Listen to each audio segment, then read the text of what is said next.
Boa tarde, queridos e queridas. Eu sou a psicanalista Carla Domini e estou aqui hoje para falarmos um pouco sobre saúde mental. Nós acabamos de ter o janeiro branco, já estamos no mês de fevereiro, mas eu senti vontade de salvar este vídeo para estar compartilhando alguns aspectos com vocês, certo? A importância de uma boa saúde mental. Então, por volta dos anos mais ou menos de 1880, os médicos eles não tinham o conhecimento que alguns dos sintomas que os pacientes apresentavam se davam por causa de questões emocionais, né? Tendo a ver com a saúde mental, tendo a ver com o lado da alma, da psique. E se formos pensar na Alemanha, em Viena, os médicos levavam essa questão da saúde mental para o lado físico. Eles acreditavam que era doença em algum órgão físico. E eu vou estar exemplificando melhor isso para vocês. Só que já na França, né, havia um sanatório, né, um hospital psiquiátrico chamado de Salpêtrière, certo? Esse sanatório, a princípio, né, muito antigo, o tratamento para a saúde mental praticamente que não existia. Era o quê? Trancafiar as pessoas com problemas emocionais, com problemas da saúde mental, com transtornos psiquiátricos, psicológicos, trancafiavam nas células e tal, nas celas e tal. Só que o médico Jean-Martin Charcot, né, o Charcot, ele começou a ter uma compreensão que muitas das pacientes que ali se encontravam, muitos dos pacientes, apresentavam aqueles sintomas físicos, mas os problemas não eram de ordem física. Então, eu vou exemplificar aqui, vamos falar da histeria. A palavra histeria vem de estéris. Estéris quer dizer útero. Então, os médicos acreditavam que a histeria era causada por um problema no útero da mulher, o que fazia ela ter toda uma sintomalgia, toda uma atitude, um comportamento devido a algum problema no útero, quando, na verdade, a histeria era um problema de ordem emocional. Então, no DSM, nós já estamos no manual, o manual de saúde, né? Do saúde mental, nós estamos no DSM-5 TR, que já é revisado, já é passado por uma alteração. Até o DSM-3, se eu não estiver enganada, se eu estiver enganada, eu coloco aqui embaixo, nos comentários, e vou reforçar. Até o DSM-3 existia o termo transtorno conversivo, que é isso, quando problemas de ordem emocional, eles se convertem em sintomas no corpo físico. Para poder ficar mais claro, vamos falar um pouco sobre depressão aqui. Vamos falar sobre ansiedade, TAG. O que é TAG? Transtorno de ansiedade, né? Generalizado. Transtorno de ansiedade generalizado. Se formos pensar também em transtorno de pânico, né? Então, nós vamos ter toda uma sintomalgia, uns sintomas. Que sintomas são esses? Geralmente, quem está passando por ansiedade, nós podemos exemplificar o quê? Taquicardia, falta de ar, tontura, calor, frio, arrepio, boca seca, mãos e pés suando, sensação de morte, de pavor. Aí a pessoa fica pensando que está tendo um ataque no coração, dor de cabeça, fadiga, insônia. Então, todos os sintomas que eu estou falando, quando o paciente começa a pensar que está tendo um problema de ordem fisiológica. Então, vai lá, faz um raio-x, faz uma eletro, faz um. Aí às vezes está com uma queimação no estômago, um bolo, uma sensação de bolo, uma sensação de buraco no peito, e vai lá e faz exame no corpo físico e não encontra nada. Então, tudo isso aí que eu estou falando é para melhor entender que a histeria tinha uma sintomologia. As mulheres ali se torciam o corpo, é, algumas delas ficavam cegas momentaneamente, surdez seletiva, passava poderia ter uma cegueira momentânea, poderia ficar sem falar, poderia ficar com a parte do corpo torta, poderia ter algumas paralisias, poderia ter crises parecida com a crise epilética, sem ter nenhum problema neurológico, né? Porque a epilepsia já é um problema neurológico na parte física do cérebro. Então, elas poderiam ter uma crise parecida com a crise epilética, sem ter nenhum problema na massa encefálica, na parte neurológica, e nem problema no neurônio e tal, mas ser algo de cunho emocional. Então, esse médico neurologista francês, o Charcot, ele começou a hipnotizar essas pacientes e perceber que elas ficavam boas. Então, imagine, se uma pessoa está com um problema no braço, no osso, não está mexendo o braço, ela está com um problema físico, ela não vai mexer o braço. Mas se for uma questão de um problema emocional e a pessoa está com a paralisia no braço e de repente, ao ser hipnotizada, ela volta a ter os movimentos, era porque não era um problema físico, era um problema emocional. E através do hipnotismo, Charcot ia dando tratamento para esses pacientes. Os homens também tinham a histeria, né? Mas a maioria eram mulheres. É por isso que se achavam que a histeria era só uma doença feminina.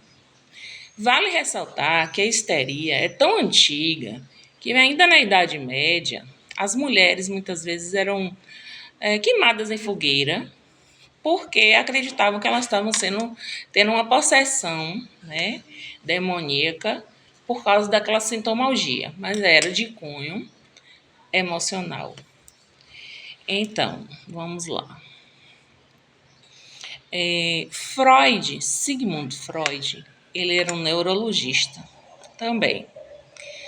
Só que Freud, ele morava desde a infância em Viena.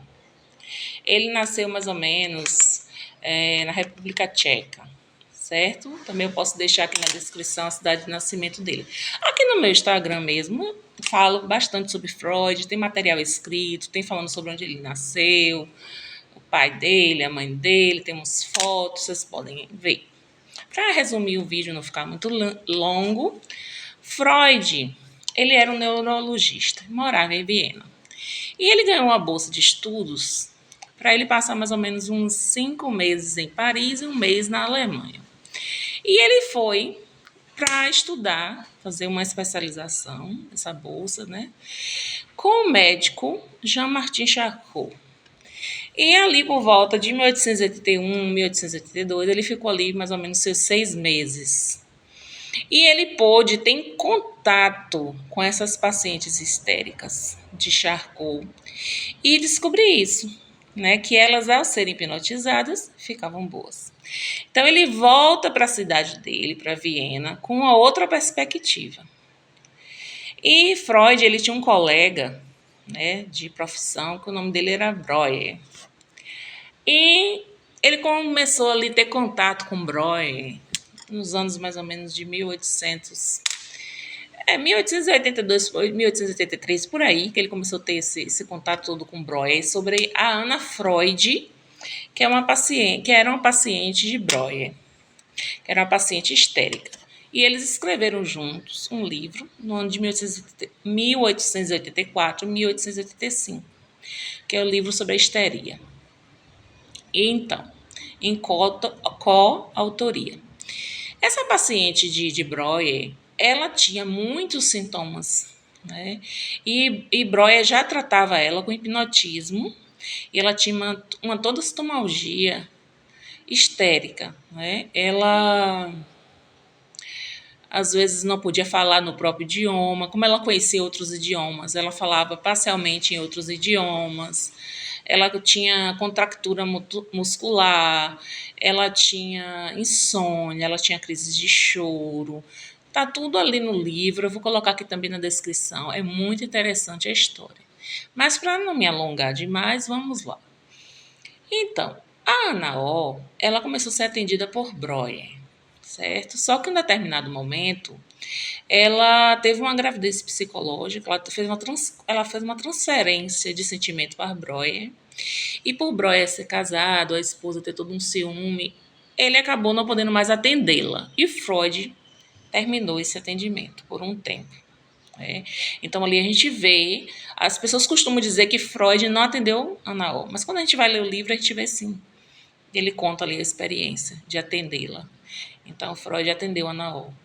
E tem também o livro de Peter Gay, que ele conta a biografia de Freud. Lá a gente vai encontrar também indícios disso. Então, aí Freud, ele começa a fazer o quê? Teve essa experiência com Breuer, com Charcot, com a Ana O. Ele começa a atender suas pacientes usando hipnotismo. E aí o tempo vai passando, ele vai adquirindo a experiência a atender as suas pacientes. Só que Freud, ele começa a escrever sobre a psicanálise, né? Ele começa a teorizar, através de sua clínica, a teoria psicanalítica. O que é a psicanálise, né? A psicanálise, ela busca investigar, através da fala do paciente, da paciente, aquilo que está em seu inconsciente. Então, esses nomes que a gente está falando, inconsciente, né, pré-consciente, consciente, foram termos criados por Sigmund Freud. E o Freud, ele descobriu, ele percebeu, ele teorizou que as questões que as pacientes tinham de traumas da infância, de coisas que haviam acontecido com elas no começo da adolescência, na infância, traumas, poderia ser trauma de cunho sexual, traumas de infância, outros aspectos que eu posso estar aqui citando mais tarde, um caso específico. Aquilo ali desencadeou na paciente o que aconteceu com elas, né? Elas recalcaram aquele trauma, né? Que aqui também no meu Instagram tem falando sobre o que é recalque. É como se ela pegasse aquele trauma ali, botasse para dentro de si, não quero mais pensar, tudo de forma inconsciente. Ela recalcou e ali ela não quer mais pensar naquilo, ela esquece aquilo, mas aquilo ali, o que enterrado vivo não morre. Então aquilo ali, ele é enterrado vivo, mas ele reverbera, ele volta em forma de sintoma. É o que chamamos de retorno do recalcado. Esse sintoma, ele retorna. Ele retorna com uma falta de ar, com um cheiro que a pessoa fica sentindo sem saber por quê. Ele retorna com todo aquele sintoma que aquelas pacientes padeciam, aquele sofrimento psíquico que elas haviam passado, que elas continuavam ali sem elaborar aquilo. Aquilo voltava como um sintoma. Então, Freud, ele começou a perceber que ele não era um bom hipnotizador, né? Um hipnólogo. Ele não era um bom hipnólogo. Nem todas as pessoas são hipnotizáveis. E ele começou a ouvir essas pacientes, até pela própria sugestão delas. Tem uma paciente chamada Elizabeth von R., que ela fala para Freud, para de me fazer pergunta e me escuta. E ali ele começa a perceber que quando aquelas pacientes elas falam sobre os seus problemas, elas colocam para fora, elas choram, elas têm uma catarse, essa catarse de colocar para fora aquele choro, aquela coisa que veio à memória, e ressignificar, os sintomas iam sumindo. Então, a princípio, era com os comandos na hipnose, e depois com a fala. E aí ele foi tratando suas pacientes, foi vendo a melhora e ele foi teorizando sobre a psicanálise. Então, aliando os seus atendimentos com a sua teoria, a praxis com a teoria. E acontece que no ano de 1900 ele publica o livro A Interpretação dos Sonhos. Então, como é que se dá a voz desse inconsciente? Como é que acontece para o psicanalista interpretar esta voz do inconsciente? Essa coisa que está ali recalcada, que está escondida, que não está acessível. Através dos xistes, que é as piadas, as brincadeirinhas, atos falhos, escutando, a escuta livre, né, a escuta atenta da paciente, do paciente, a associação livre de ideias, que é o paciente falando livremente, e aquele psicanalista ali ouvindo, uma escuta ativa, através dos sonhos, porque os conteúdos recalcados, ele vem à tona através dos sonhos, vem disfarçado, para que o consciente não entenda que o sonho ele é a manifestação de um desejo, é a manifestação de um desejo recalcado. E muitas vezes também tem os sonhos de angústia, que tem ali conteúdos também que está ali angustiando a pessoa, que a pessoa não está falando sobre aquilo, mas aquilo ali está preso. Então, Sigmund Freud foi tecendo ali sua teoria e foi ali dando nomes aos termos, né? Então, eu gostaria de aproveitar, já que a gente está falando de janeiro branco, que já passamos o janeiro, né? Mas vamos falar. E sobre saúde mental, vamos falar um pouquinho sobre burnout, certo? Mas antes de falar sobre o burnout, porque as pessoas podem pensar assim, o burnout é uma coisa nova. Não, não é. É muito antes, um pouco de Sigmund Freud, na época de Freud, era conhecido o burnout por neurastenia, certo? E o que é a neurastenia? A neurastenia é um transtorno psicológico que o paciente tem ali uma sensação de cansaço. Um cansaço traz um cansaço físico e mental devido ao enfraquecimento do sistema nervoso. E esse nome ficou por muito tempo, né? Neurastenia. Quando surgiu logo por volta de 1881, os médicos acreditavam que era um problema em algum órgão, que era um problema físico, né? Então, ali eles procuravam tratar dessa forma. Assim como eu falei da histeria. Às vezes os médicos procuravam tratar as mulheres assim, com banhos de assento, com banhos quentes, massagens, acreditando que era um problema no corpo físico. Com a neurastenia não foi diferente. Só que quando Sigmund Freud, né? Como Freud, ele atendeu pacientes histéricos, neuróticos, com neurastenia, etc., né? Isso aí Freud também logo percebeu que não era um problema de ordem fisiológica. Gostaria de fazer um adendo aqui e explicar. Existe, os gatos aqui de casa resolveram brigar na hora do vídeo, paciência. Existe 3 estruturas, mas nós não vamos falar delas aqui, certo? Só para explicar. Existe a estrutura neurótica, psicótica e perversa. Nós estamos falando aqui da neurótica, certo? A neurose histérica, a neurastenia e etc. Então, Freud começou a teorizar, foi ele que deu esses nomes, neurose. Então, ele começou ali a perceber que essa estrutura neurótica é a estrutura que tem um recalque, que algo foi recalcado, seja na infância, seja numa idade assim meio remota, aquilo ali foi reprimido na idade adulta, essa coisa, essa questão que foi ali jogada para o inconsciente, ficou esquecido, jogamos um tapetezinho em cima, abafa o caso, mas aquilo volta com força, volta em toma de sintoma.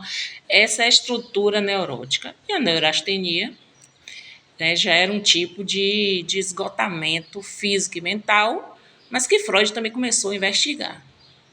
Então, a histeria também tem a questão de um recalque, mas com retorno do recalcado em forma de sintoma, né? E ali, o que é que acontece com a neurastenia? É que se percebia que havia um enfraquecimento do sistema nervoso central e que a pessoa ali tinha um comportamento, né, de desânimo, de desgaste, de cansaço crônico, um cansaço tanto mental quanto físico. Freud veio teorizando, como eu falei, em 1900, 1920, ele começou a falar sobre as neuroses atuais, e ali ele vai teorizando tal. Só que, no ano de 1970, muito tempo depois de Freud ter criado a psicanálise, esse termo, né, burnout, ele foi criado por um médico alemão chamado Herbert Freiberg. Ele também era um psicanalista.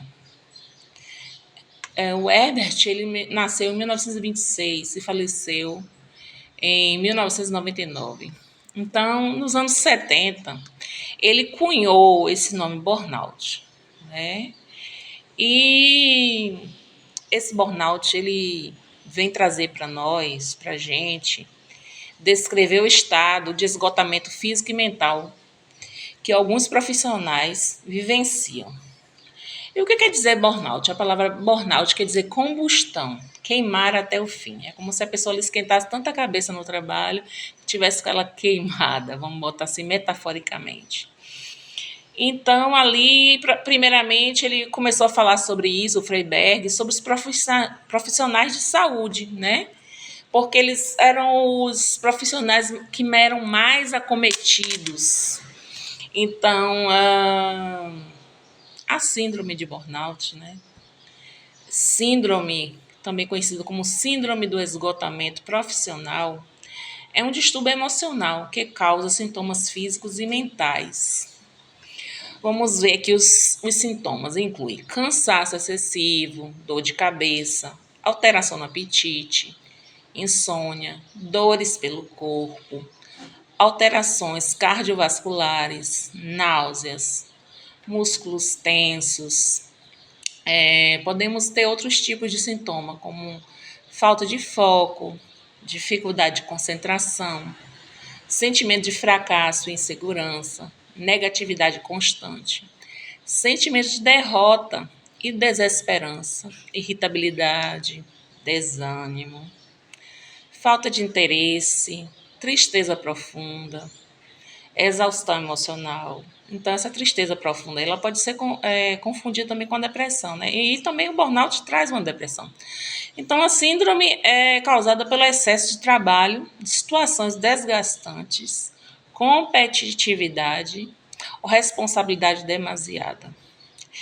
E a gente vem falar sobre isso para que seja um alerta, uma forma de ter assim, uma forma de estar trazendo mais luz para cada um de vocês, mais conhecimento, no sentido de que a saúde mental é importante.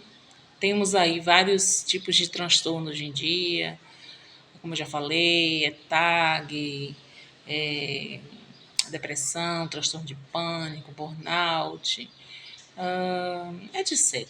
Né? E o que a gente pensa com isso? Né?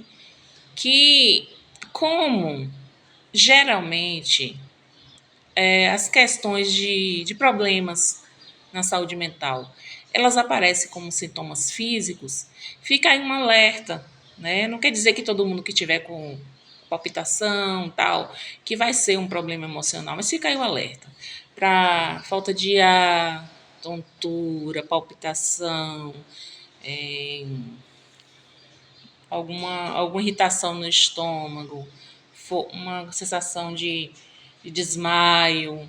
Se não for detectado nenhum problema físico, pode ser um problema emocional, né? Já é um alerta, porque quando o corpo dá um sinal, ele está emitindo sinal de que algo não está bem. Então é bom procurarmos, né, nesse momento, um profissional da saúde mental.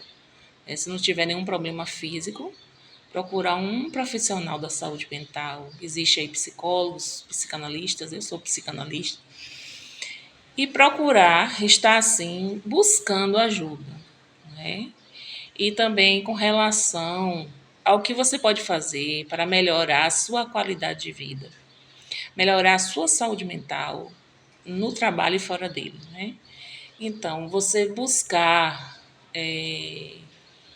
a espiritualidade, buscar um lazer, um hobby, Por que a espiritualidade, né?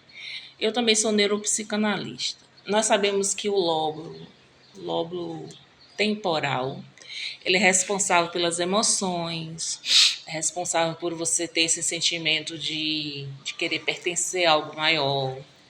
E ele é conhecido por um estudo que foi feito, que eu posso também deixar aqui escrito, agora eu não estou lembrando o nome, que é quando colocaram esse ponto como ponto de Deus.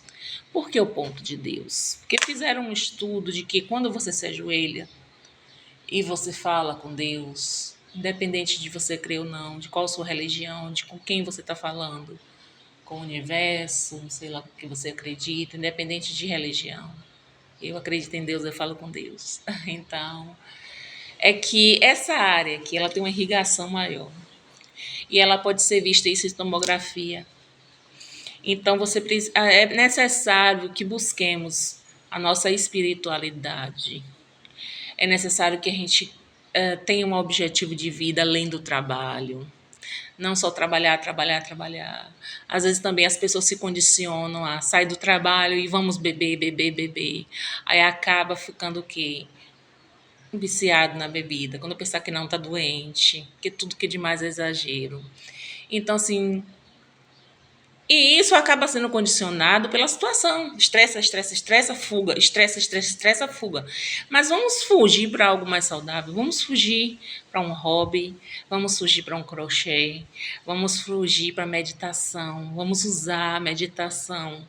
Vamos usar a oração, um hobby, exercício físico, academia, música. Olha, o que é medicamento? Medicamento é o remédio, realmente, o remédio. O remédio alopático, ou homeopático, ou fitoterápico, é o medicamento. E o que é remédio? Assistir um filme é um remédio, sorrir é um remédio, meditar é um remédio, fazer atividade física é um remédio. Então, remédio é aquele que te dá um bem-estar. Então, a gente pode aliar tudo isso, porque nós não somos um ser que só tem um corpo. Nós temos um corpo, alma e espírito. E cada um deles tem o seu alimento. Nosso corpo se alimenta de água e de alimento. A gente não pode ficar um dia sem comer. Se ficar, a gente passa mesmo uma situação difícil. Beber água não consegue nem passar 48 horas sem beber água. Então, mas qual é o alimento do meu espírito? Qual é o alimento do meu espírito? É as coisas que são do espírito. Na espiritualidade, cada um acredita em algo. Mas aqui eu já gravei um vídeo hoje falando sobre isso. O que é o alimento do espírito? O que é o alimento da alma? A gente precisa se alimentar de coisas boas. Quais são as coisas boas? O que os teus olhos têm contemplado? Tem vindo notícias, palavras de derrota, coisas ruins nos noticiários, nas redes sociais. Você começa a ver coisas boas, começa a limpar a sua mente, tirar a negatividade. Né? É interessante que assim as pessoas falam muito mal das redes sociais. Tudo ele tem um lado bom e um lado ruim. Né? A gente não estaria hoje conversando aqui se não tivesse esse lado bom. Então depende de como você usa as redes sociais. Se é para o teu mal, sai mesmo. Mas busca aquilo que é bom. Né? Busca aquilo que é bom para a sua alma, seu corpo e sua mente. E assim eu concluo aqui falando que quando a pessoa está, seja no burnout, numa depressão, seja lá no que for, tem saída. Tem saída. Você busca o profissional, ele vai te ajudar com a terapia, com a psicoterapia, vai te ajudar. O psicanalista vai te ajudar, principalmente com as questões que estão recalcadas, que vocês dois vão juntos ressignificando, descobrindo, se autoconhecendo. E o psiquiatra vai te passar remédio, se for preciso, se for necessário. Você vai tomar o remédio, você vai seguir sua terapia, até você não precisar mais de remédio, ou até o psiquiatra te dar alta. Mas você vai se cuidar, se cuidar. Por que não? Por que não tomar um remédio? A gente está com a encravada, a gente vai lá, enquanto não desencrava não fica bom. Aí você precisa tomar um antibiótico, anti-inflamatório. Às vezes está com dente estragado, deu infiltração, você tem que ir lá, você tem que fazer obturação, tem que fazer canal, tem que tomar anti-inflamatório, antibiótico. Você está com problema de pressão, você toma remédio para pressão. Você está com problema de diabetes, você toma remédio para diabetes, você toma insulina. Se você tem problema de coluna, você vai ter que tomar um remédio por um tempo, você vai ter que fazer uma fisioterapia. E por que na saúde mental esse estigma? Ai, eu tô tomando remédio tarja preta. Ai, tô tomando antidepressivo. Ai, tô tomando um ansiolítico. Né? Se bem que hoje existem muitos antidepressivos que não são de tarja preta. Então, por que essa discriminação com o remédio? Né? Por que essa negação? Se estamos precisando, vamos tomar. E vai ficar tudo bem, tudo legal, certo? Eu gostei de estar aqui com vocês falando sobre tudo isso e gostaria de dizer que só foi possível chegarmos a esse avanço por causa do Freud, né? Que Freud teorizou muito mais e tem aí uma infinidade de livros, né, que a gente vai devorando um livro atrás do outro e tendo essa sensação boa de que a gente precisa aprender mais.